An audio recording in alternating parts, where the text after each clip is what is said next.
Every morning, you stand before your wardrobe. And to you, you think you're choosing what to wear, but in truth, you're actually choosing who to be. The jacket or the dress or the jeans, the scarf, the rings. It's not just fabric and material. It's symbol. Psychologists call this enclothed cognition. It's just the way clothing shapes how we think, feel, and act, and inevitably what we attract. Your wardrobe is your most practical and easily accessible manifesting method for manifesting all of your desires. Not because we should dress to impress, but because we can dress to occupy the state of the wish fulfilled. And we can do this every day. In 2012, psychologists Adam and Galinsky ran an experiment. They did a study that would go on to be kind of famous. What they did was this. They had a group of participants, and they split them up in half, and they gave each of them a white coat. For Group A, they told these participants that the white coat was a doctor's coat, and for Group B, they told them it's a painter's coat. And then they had these participants complete attention-based tasks. And those who believed that they were wearing a doctor's coat, those were the ones who performed significantly better. So what this means is that by simply changing the meaning of the garment worn, and by putting on a garment, it quite literally changed their cognition and therefore their behavior. That's huge news. Enclothed cognition requires two main ingredients, and number one is the symbolic meaning of the clothing. So basically, doctor equals careful, and painter would equal more creative. And number two is the physical experience of actually wearing the garment. Seeing the lab coat on a hanger is one powerful move, but actually wearing the lab coat is quite physically occupying the state. Enclothed cognition matters greatly in manifestation. If belief and action shape your destiny, then clothing becomes a daily lever for stepping into your future self or your ideal self. When we're told to occupy the state of the wish fulfilled, you can see how clothing would be a subliminal and physical occupation of that fulfilled state every day. Carl Jung once wrote, "The persona is that which in reality one is not, but which oneself and others think one is." I found that quote a few days ago on Pinterest, and I think it's quite suitable for this part of the video because clothing is one of the oldest, most ancient forms of persona, but unlike a mask that deceives, enclosed cognition through clothing and clothed cognition becomes a bridge between who you are now and no longer want to be and who you want to be, state of the wish fulfilled. Through enclothed cognition, you occupy a state daily. So are you occupying the state of the wish fulfilled right now, or are you occupying the state of the unpreferred reality? Which state are you occupying right now? Throughout history, us humans have used clothing not just to cover the body, but to shape the mind. Monks and robes, that's a huge one. When a monk dons simple robes, it's not just fabric. I promise you, it's not just for comfort. It's more of like a declaration of detachment. The robe cues humility and service and discipline. The robe, it clothes the soul as much as the body. Military uniforms is another great one. Soldiers have described a shift the moment that they put on their uniform. The fabric signals belonging and order, readiness. Psychologically, again, there's that word, I like it. The uniform suppresses individual hesitation and it primes collective identity. Then there is protest fashion. The suffragettes wore white dresses during marches. It was like purity and unity stitched into every hem. The Black Panthers with their leather jackets and berets were more than awesome style. They were shields of defiance and power. Clothing became identity, and identity became action, and action became reality. Every garment is an expression of the state you are occupying.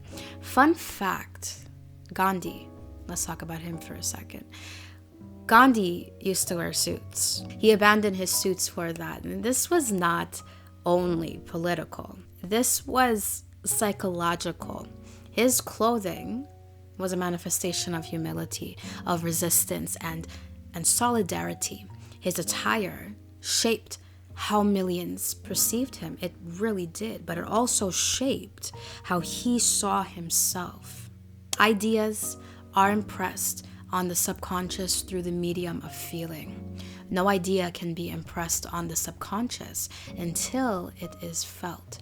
But once felt, be it good, bad, or indifferent, it must be expressed. And clothing is just one way we express these ideas. We express these assumptions, our self-concepts, daily.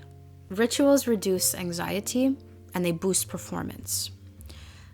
Rituals, when repeated with meaning, persistently repeated with meaning, they create predictability and control, and our subconscious mind loves that. Dressing is one of our oldest rituals, and yet most of us do this unconsciously. It's just we throw on whatever is not in the wash yet. Something that we can do to transform just clothing into a manifesting tool, let's go with that term, is that we can use dressing, the act of dressing, as a ritual for the embodiment of occupying the state of the wish fulfilled, as an opportunity to live in the end through how we choose to express ourselves physically through clothing. We can choose our outfit from the night before, not just for convenience, again, not just because it's the only thing that's available because it's still laundry day, but we actually choose each piece, each outfit as a pre-commitment to our future ideal self, as a pre-commitment to our self-concept. As you slip into each piece, recall its meaning. The blazer, for example, equals authority. This specific necklace equals creativity. These specific shoes equal confidence or readiness to move, assertiveness, for example. When Neville said ideas are impressed on the subconscious through the medium of feeling, no idea can be impressed on the subconscious until it is felt. This means you can't just think, I want a relationship. You have to actually feel the state of already being in love and being in love with and return. And your clothing can get you there. When you get dressed, do not dress for the state that you currently occupy if they're unfavorable to you. Dress for the state that you wish to occupy before going out for the night or going out for the day or even spending a day at home or an evening at home. Ask yourself, does this dress or this outfit feel like the me I would be? Feel like the dress or the outfit I would wear if I did have the partner that I desire?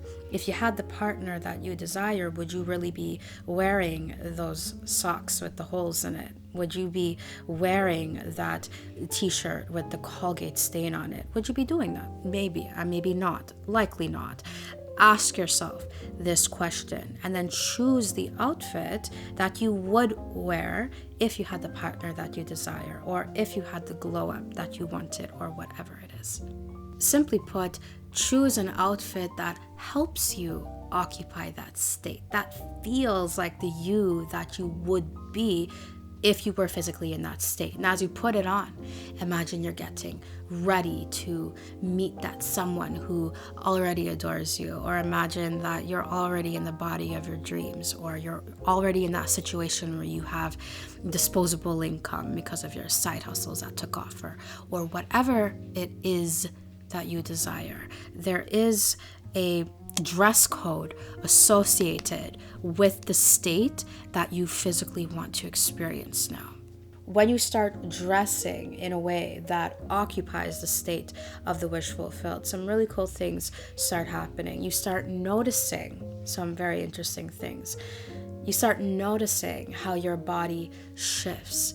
You start noticing that you stand taller in a silk blouse, for example, or maybe you soften when you slip into something more romantic and flowy, or maybe in these really beautiful jeans, you feel more playful, or you feel more dominant or more assertive, which is probably a better term there. These subtle cues is your subconscious mind. They are your subconscious mind responding to you. Keep the pieces that spark warmth, confidence, openness, the pieces that make you feel more closely aligned to what it is that you want to manifest, because that's the state that you want to deepen. Do you see how your clothing kind of led you there, kind of provoked those feelings right out of you? Now, before we go on with the remainder of this video, I wanted to say one thing really, really quickly. I promise you, I am not making this video just because I love style and fashion and I wanted to make a video on fashion and style. It's not what it's about. I actually have a personal testimony about this. So maybe you've noticed, maybe you haven't, but I've recently lost like 30, 40 pounds. And that was like the one thing more that I wanted to fix with my life, was like the weight loss and actually getting the body that I've always wanted. One thing that I did do to help get the remainder of the weight off was this. I actually practiced this principle unbeknownst to me at the time. One of my favorite things in life, as I've already mentioned, is fashion and style. But when I was in a heavier body, one day I noticed that I'm dressing for the body that I currently have, the bigger body. I was dressing for that body. I would restrict myself quite a bit in what it was that I wanted to wear. There were various garments and various colors that I wanted to explore, and I wanted to be able to wear with confidence, but I just couldn't muster up the confidence to put them on in my larger body. But then one day it clicked, and I just started buying clothing in the styles and in the fashions, in the colors that I knew I would wear had I already lost the 30, 40 pounds that I wanted to. And once I made that shift and I started dressing like the version of me who already had experienced the weight loss, the version of me that would have been 30, 40 pounds less, I just noticed that my behaviors began to change, and the food that I was putting in my mouth just suddenly became more healthier. Like it was more fruits and veggies, and I actually wanted to move a little bit more. I mean, I still didn't go to the gym, but I wanted to move more, like take walks and things like that.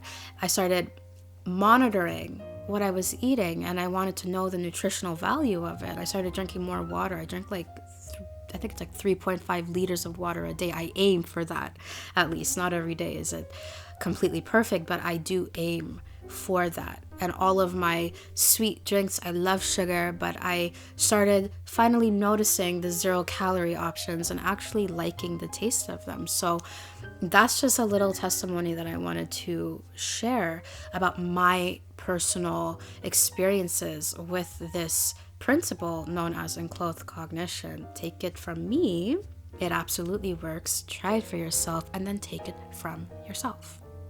Carrying on. When you start dressing like the version of you that you want to be now, it doesn't have to be glamorous. It doesn't have to be revealing. Let's say it's love that you're wanting. It doesn't have to be revealing or what's the other word for seductive? seductive but bad. It doesn't have to be like that. It just has to feel like love to you. When you put on this dress, does it make you sway a little bit when you walk? When you wear this shirt, does it feel soft enough to be hugged in? Things like that. Whatever you choose, you can either reserve it for the moments when you're consciously entering the state of the wish fulfilled, so that the outfit itself becomes an anchor for love or a glow up or whatever it is that you want, or you can just go ahead and wear it unconsciously. And that's kind of what I did. I don't really try with the things that I want to achieve with my life. I have a no try rule. It affects my detachment clause. You can do it unconsciously, like what I did, and then just like notice how differently it makes you feel. You have to notice, though. I feel like that's kind of important. You have to pay attention to how differently dressing in this way makes you feel, because that's what's going to really push you to persist. That's what builds momentum. When you're like aware of how differently you feel in this outfit or in this color or in these new shoes with this new bag, there's a really strong message that you're sending to your subconscious mind there. So keep noticing the things that make you feel good, the things that make you feel closer to what it is that you are desiring. The subconscious, like we already know, it does not really care whether your love story or your glow up story or your big money story has shown up in physical form yet. When you clothe yourself in the feeling of being loved, of being in your most beautiful body, in your most beautiful reality where there is lots of money in your bank account, free money in your bank account for you to spend on things that you actually love, you're training your inner world, your subconscious mind, your inner world to believe it's already true, right? So that's the power. And when your inner world accepts it, when your subconscious mind accepts it, the outer world has no choice but to follow. That's how you make the matter in the physical reality start moving. So if you're a student, maybe a blazer or a special cardigan or maybe a pair of non-prescription glasses, if you don't need glasses, might actually help you start wanting to study and boost your grades up, because it's kind of important. If you are a secret, closeted creative type and you want to find the nerve to start creating content or art, perhaps a special ring or a specific necklace or maybe even like a black turtleneck could be your anchor for reminding you to film or reminding you to write or paint or create or whatever it is. Your Pinterest vision board for when you get the ideal physical appearance, there are pieces from it that you can adopt now. In short, dress now as the version of you who already embodies the glow up you desire, or the love, or the monies, or the career that you desire. When you wear that confidence, when you wear that certainty on your body, the body and the beauty and the money and the love begin to align with it. Like a very exclusive club, the state of the wish fulfilled has a dress code. You're not going to get in unless you're dressed accordingly. Some people can call this fake it till you make it or dress to impress. I simply call this physically occupying the state of the wish fulfilled. Through Enclothed Cognition, we've found a way to physically live in the end state in a repeatable way that we're certain works. We have found a way to blur the lines between what it is that we want and where we are right now physically. Blurring the lines, filling the gap. Ponder these terms, because really that's all we have to do to get what it is that we want. Fill the gap.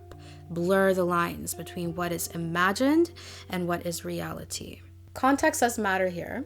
If you slip into the white lab coat, for example, and you see it as a symbol of focus and intelligence, perhaps even accomplishment, it will draw you into that state. But if your personal tale with white coats is hospitals and fear, then it will just push you somewhere else. So obviously a white lab coat is not for you. I think you understand the gist of this. And keep in mind that results may vary Some people may feel an instant shift. Others may only feel a subtle one, but that's because garments are filtered through culture and memory. For example, the blazer might mean CEO, big D energy for one person, and for another person, it might mean stifling conformity. But the garment itself is neutral. It's just a story you attach to it that makes it powerful. Which is why I said earlier, you gotta kind of pay attention to how it makes you feel, which was what I did earlier in the year. I just paid attention to how certain clothing and certain pieces, and specifically certain colors and scents, made me feel. The key word here is your assumption, your ideas. Clothing carries the meaning you give it. Each time you wear that future self uniform, your glown up outfit, your romance outfit, your money man outfit, you are not pretending, you are embodying. It's not the same thing. There's pretending, wearing the mask, like Carl Jung said, persona, and then there's embodying. It's like, bro, this is who I am. Look at me. This is who I am. It's what I feel. Embodying. You are occupying the state of the wish fulfilled until your body and your mind and your physical world can really no longer tell the difference, like I just said, like 2 seconds ago. Blurring the lines. I told you to ponder it. I created a little 7-day manifestation challenge for you. You do not have to do this. You could just do everything else I said earlier in the video and you'd still get great results, provided you track it, notice it, you'd still get great results. But for those of us who like challenges, I like challenges. I created a little 7-day challenge for you. It takes place over the course of 7 days. So on day 1, what you could do is write your future self in 1 sentence. I think that's pretty self-explanatory. On day 2, what you want to do is choose one outfit or an accessory or a color that symbolizes that future self. Day 3, you wear it for one focused session. Day 4, you can add a verbal cue while dressing. Day 5, use it for a high stakes moment, like for example, class or a phone call that you don't really want to take, or you can use it for content. Let's say you're creating content or you want to start painting or whatever it is, for a high stakes moment, wear it for that. Day 6, contrast it with off-duty clothes to sharpen the effect. Day 6 is actually quite important here because it just further allows you the opportunity to notice how differently you feel, how differently your body responds when you're in your future self uniform versus when you're in your after hours uniform. Day 7, journal. This specific question I want you to answer. Did this change my state or behavior? Did this change the way I feel about myself? Did this make me feel closer or further away from what it was that I desire? Did I feel like I was living in the end? Did I feel like I was occupying the state of the wish fulfilled? Day 7 is equally important to day 6 because, again, it allows you the opportunity to notice the effects, to notice the shift in your state when you dress in a certain way versus when you do not. In closing, every garment is a choice. You can choose clothing that keeps you tethered to who you were and no longer want to be, or you can choose clothing that signals who you are becoming. The choice is yours, kid. I love Rumi, and I keep a little notes doc where I collect quotes and anecdotes and various studies that I want to share with you guys one day. And I found this quote in it by Rumi that I think is quite fitting here for this video. He asked, "Why do you stay in prison when the door is so wide open?" Perhaps the prison in this context is our unconscious habits, even in how we dress. The door is the symbolic power of what we wear. So tomorrow, when you dress, ask yourself, what story am I clothing myself in? What state is this outfit occupying, and does it align with the state of the wish fulfilled? Manifesting is not hard, and it's not about wishing. Manifesting is about occupying. Ponder that word, occupying. And clothing is an occupation of a state at any given point in time. And with that being said, thank you for watching this video. I truly do hope you enjoyed it. If you did, I trust you'll give this video a thumbs up and subscribe to this channel for more content just like this one. So, how did you like today's video, and what video would you like to see next? You'll let me know in the comment section down below. I cannot wait to see you in the next video. Toodles.